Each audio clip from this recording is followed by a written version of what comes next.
Alrighty. Happy Monday, everybody. Hope everybody had a good weekend. We've got a demo slotted. So Sam, you're up.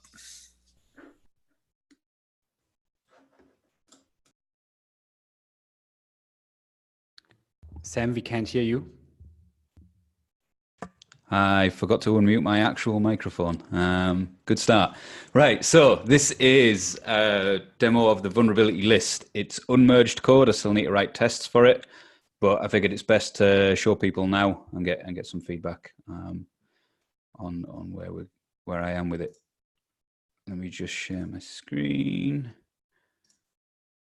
Okay, so actually,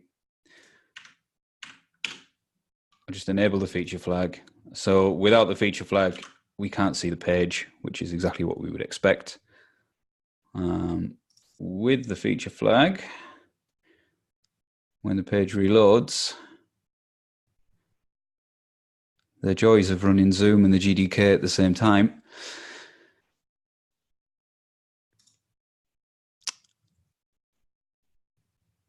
Okay.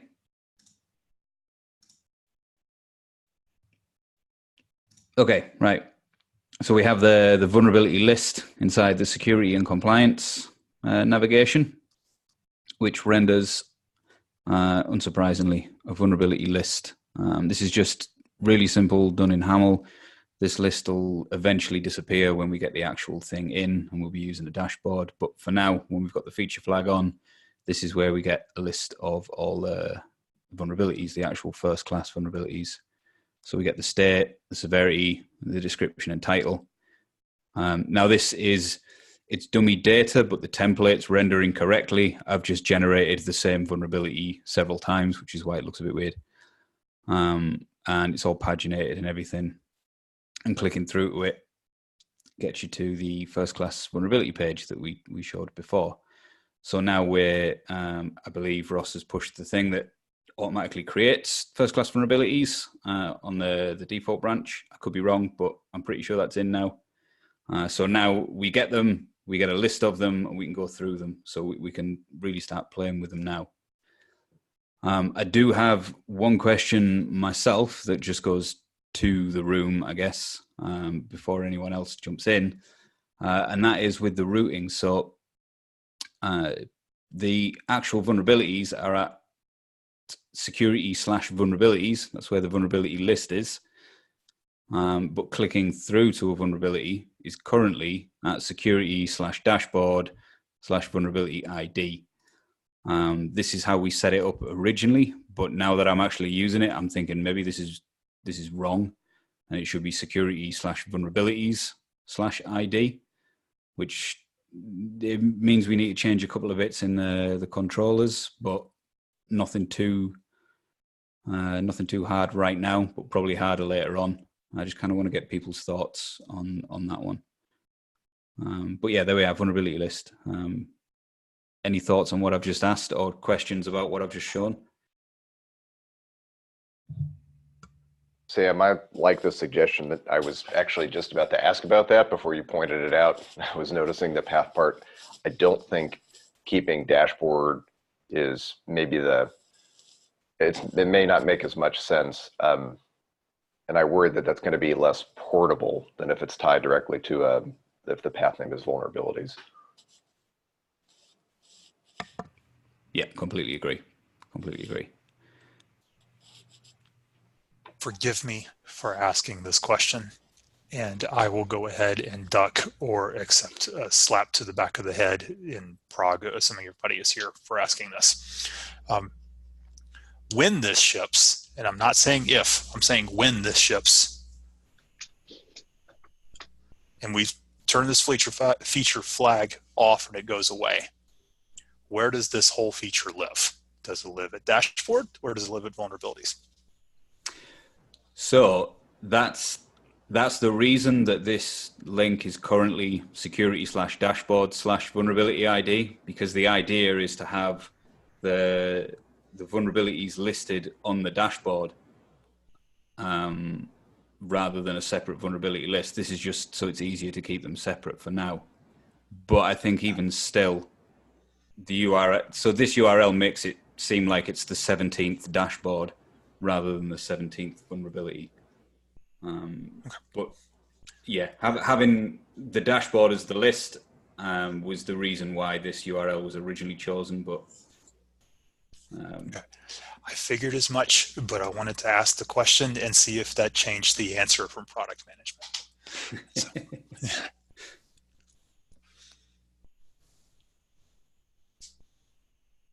Could I see the vulnerability list one more time, just to make sure? Or the link on the left, does that not work? this one. Oh yeah, okay, so Yeah. same page. Yeah. Yeah.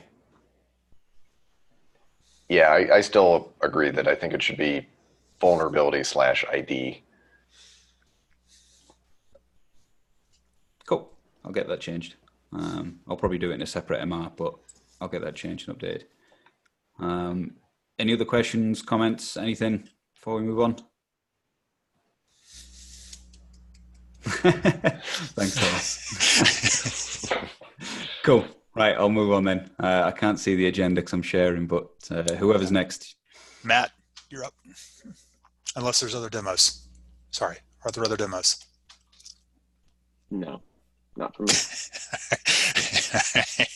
Matt, all yours. Sorry, but I mean, as same reference, the auto creating of vulnerabilities is working, but Sam's changed to view a single vulnerability wasn't on staging last time I checked, so it's kind of hard to demo, I guess, but hopefully soon. So yes, on to you, Matt. I'm going to interrupt. Sorry. I'm going to get better at this. It's only Monday.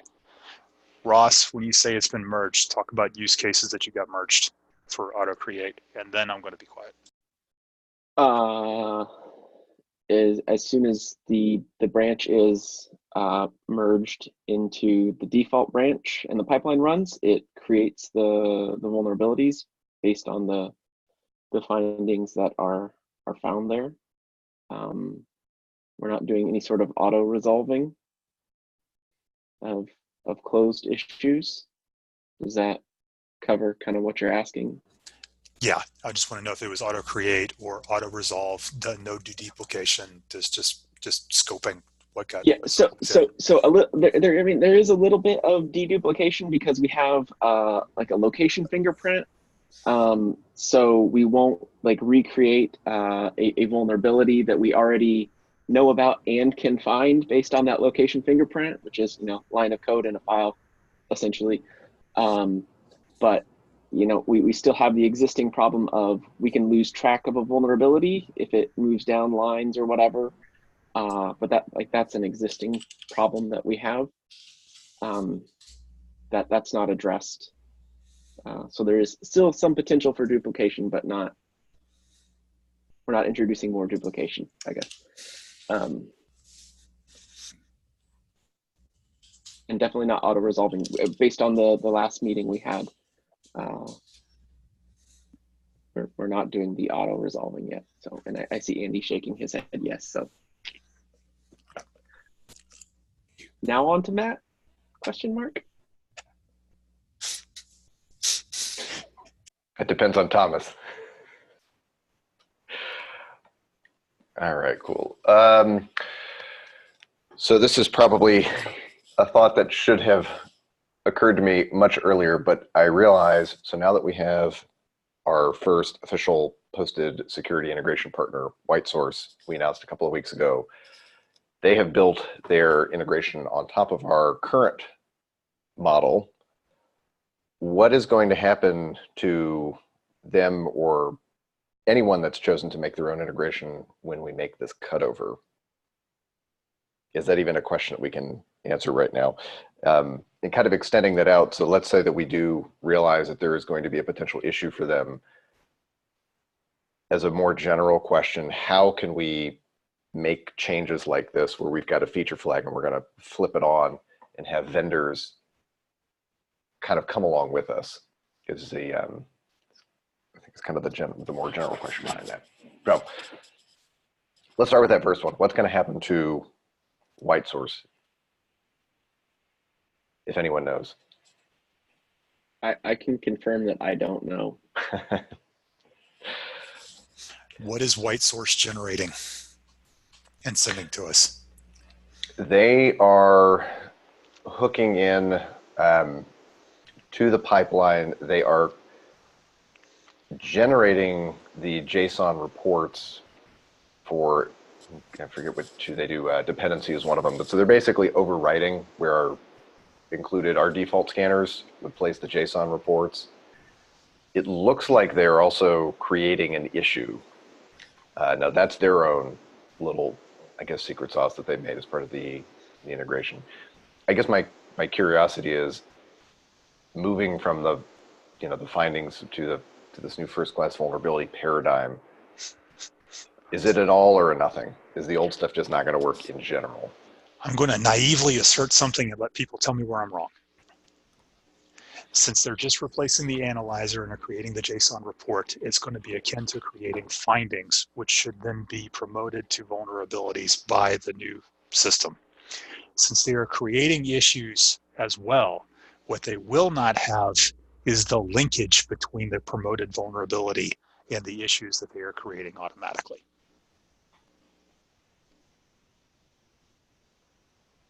Since we're not doing that through automation, and those are technically two different steps happening on different parts of the lifecycle.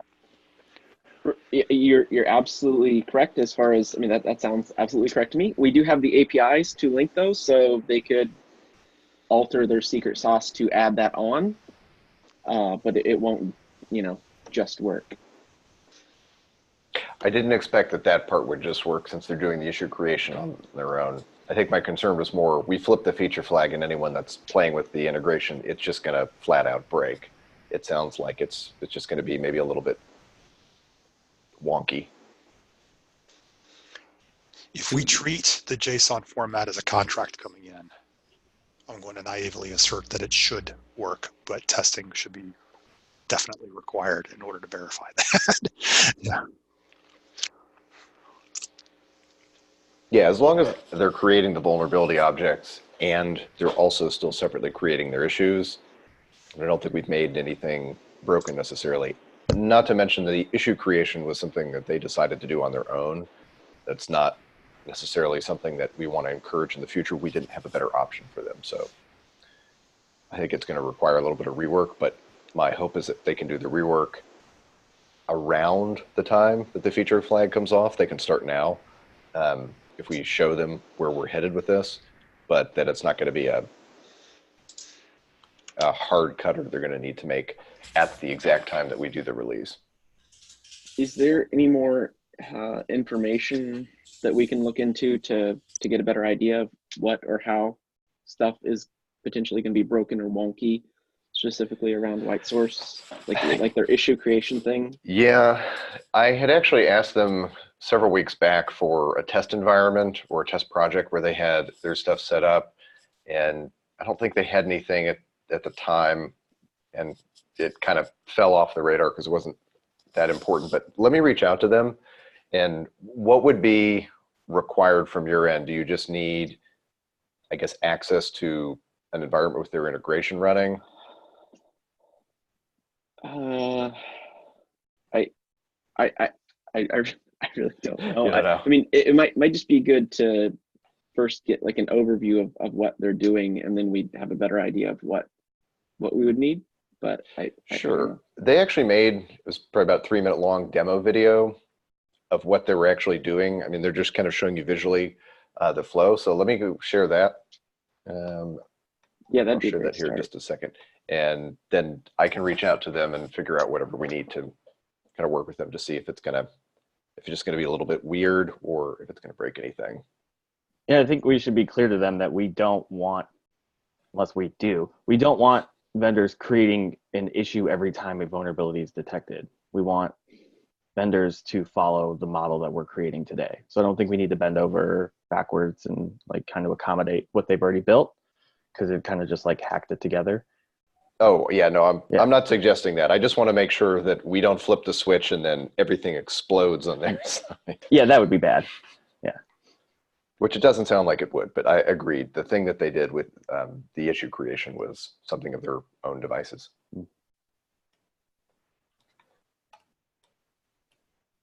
Okay, cool. I think that's what I had on that one. Move to the second point. So Andy and I were talking about this last week and just kind of thinking out loud, wondering, would it make sense to just extend the auto promotion into all branches? And then as a future feature, allow people to sort of, turn off branches if they don't want that behavior, or limit it down to just, kind of an opt-in model of the master. Just kind of trying to get a sense of what would that do? It would create a lot of vulnerabilities. I guess my question is, what are some of those things that it would, use cases that it would allow? Well, and maybe this is the wrong way to think about it. When we were talking it through, it sounds like really the only difference between the finding and the vulnerability is the question of persistence. And so I think we've been getting a little bit wrapped around the semantics of it sometimes. Ultimately, there's going to be things that are, like, we'll know there will be false positives. We know there are going to be things that are potentially legitimate issues that the user just says, you know what, that vulnerability type doesn't apply to me because I'm not using it in my production product, whatever. That persistence may be important for things like, so we thought of, well, let's say the first time you decide to enable scanning for a particular project, or you've got a brand new project, you've just checked in, you've got a whole bunch of code. One person runs the scan against their branch and let's say there's 1,000 findings. Well, those may or may not be something they need to have action taken on them, but if the second person were that had the same base branch, were then to make a small change of their own and check that in theory, they could potentially get the same 1,000 things, the same 1,000 findings. In the case of, I guess, if you're just auto-promoting all those, they would just be linked over to that first case? Because that first check-in, if they were all auto-promoted to vulnerabilities, they would have something to point at and to reference. And then once somebody in either branch were to dismiss those as false positives, you're not going to kind of keep seeing the same findings. Maybe that's the wrong way to think about it. No, so if it's not in our DB, the MR is not diffing. So if there's two branches pulled from source at different times, but those findings aren't making it into the database for the MR to diff against, both branches are going to see 1,000 new vulnerabilities plus whatever's in existing, or 1,000 existing plus whatever new, right? So that's our problem. I'm going to put on my liberal arts hat and think philosophically for a moment, and hopefully won't cause steam to spew out of everybody else's ears with this. When is code actually vulnerable? So this was a large subject area of discussion in New Orleans when we were talking through this, and the premise that is underneath this particular issue is that a code is not vulnerable until it's actually shipped, which is where we were looking at default branch or master branch. So what this approach does not provide for us is any kind of metrics around vulnerabilities that were avoided, courtesy of having this particular courtesy of having this feature. So you have visibility into it. It's not merged yet. We have resolved this before it was actually shipped. So in other words, you could have been vulnerable about 15,000 times, but we stopped you. We stopped that from actually happening. So that's a value proposition thing that I would assert, but that still doesn't promote it to a vulnerability itself unless we get it into a branch that is actually going to ship. Does that make any sense at all, or did I just speak Greek? It makes sense. Where it's challenging is that makes sense in a very traditional security product model.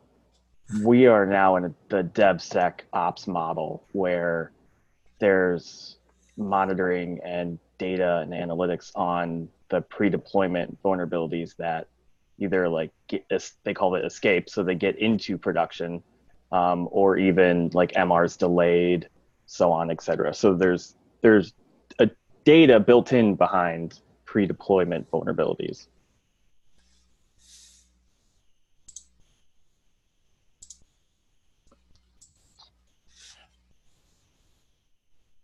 Okay.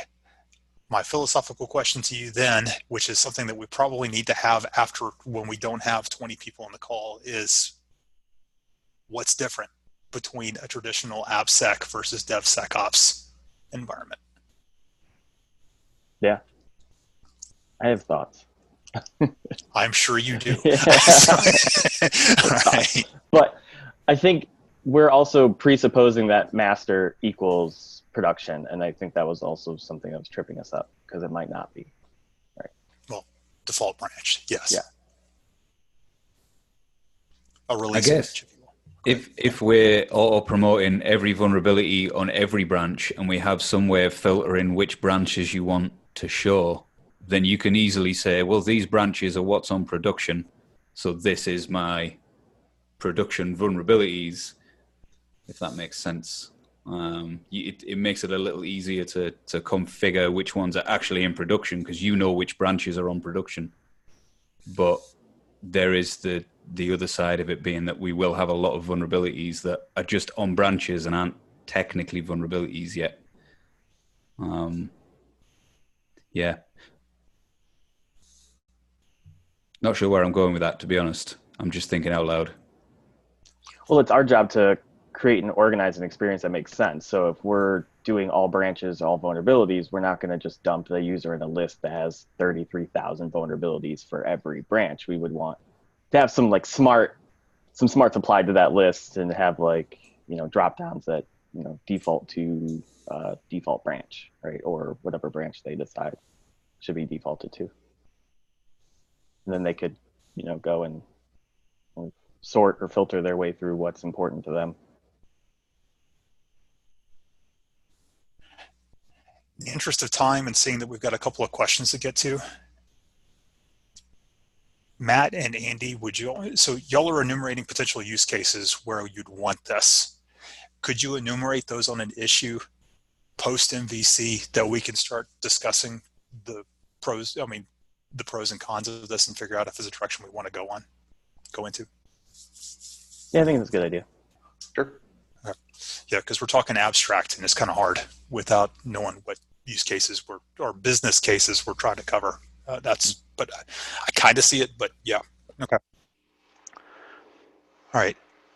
Since I just shut that conversation down, Ross, you're off. All right. Yeah, so I'm working on the creating issues associated with vulnerabilities, doing the validation on that. So Victor started both the creation of those links and the deletion of those links. I got them through review, and I'm trying to test it out on staging and having some problems, which led to these. It was working just fine in production. Okay. So my question is like, how are we doing this in the UI? And Sam is saying yes. It will be like relating issues.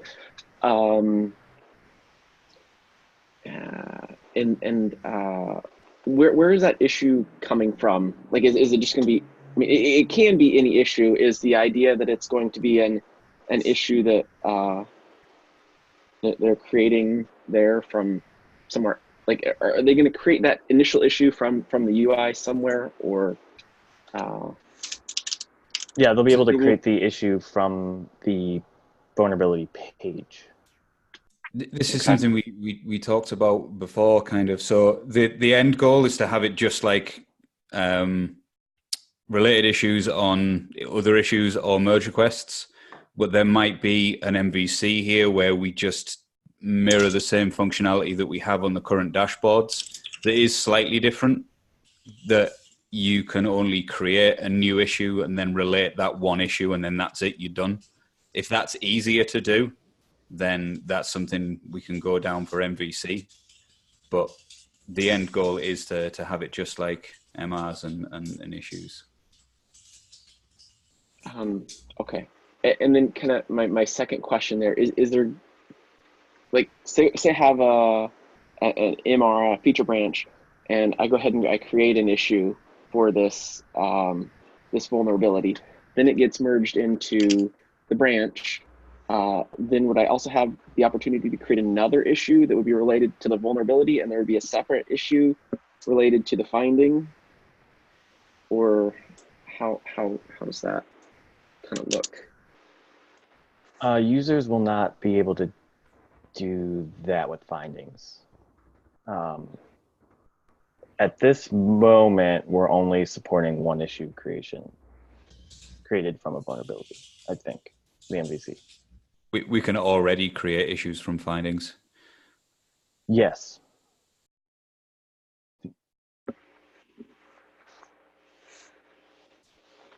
Trying to remember if we wanted that. I mean, I guess without changing it, we can keep it. And then what happens if they create that issue in the MR related to the finding becomes a vulnerability, and the issue stays with the vulnerability. Okay. So then they wouldn't be able to create another issue, right? Okay. Yeah, they would not. So what if two people separately on two different feature branches find a vulnerability and create an issue for it with the finding, and then both of them get... Ross is shaking his head. I'll stop talking. No, you're just yeah. Lots of edge cases. No, absolutely. That's a good question. I feel like some of this is if they were all promoted. I feel like some of this might be we need to play around with it a bit more to see if it's a problem. But I mean, yeah. No, if anybody has any answer to that question, thoughts or whatever, don't need to shut it down. What's the easiest thing to do right now?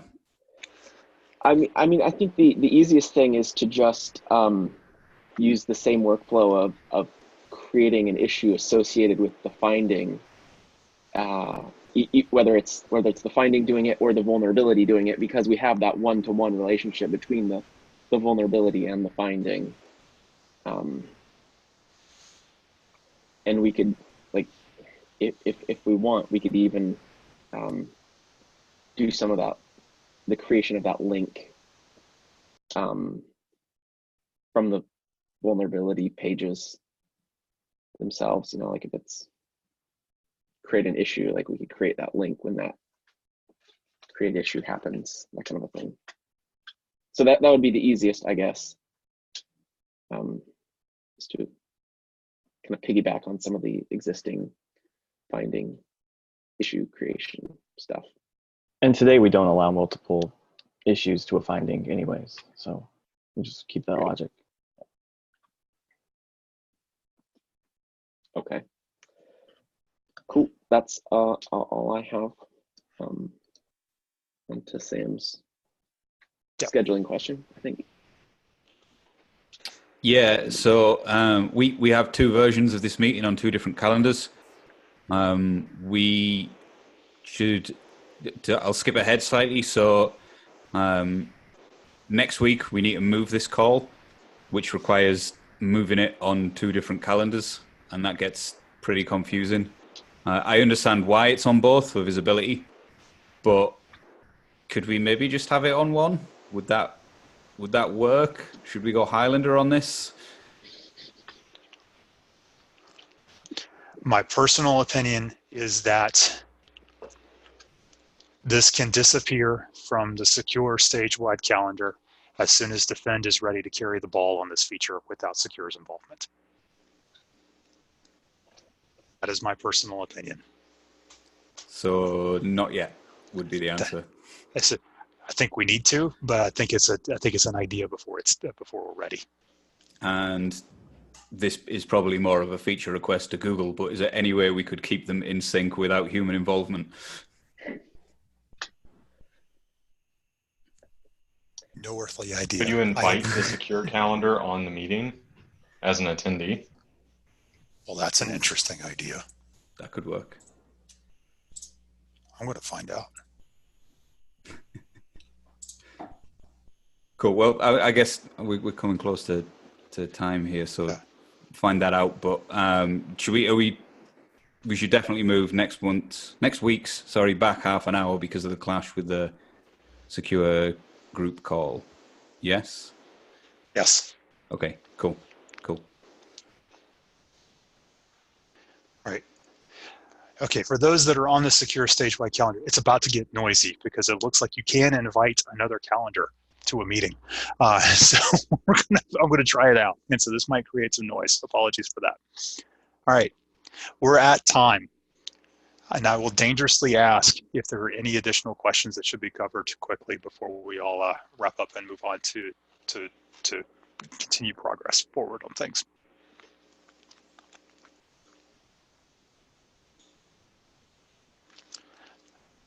Shaking of heads no, and silence tells me that that we can call this adjourned. Thank you, everybody, for your time and your attention.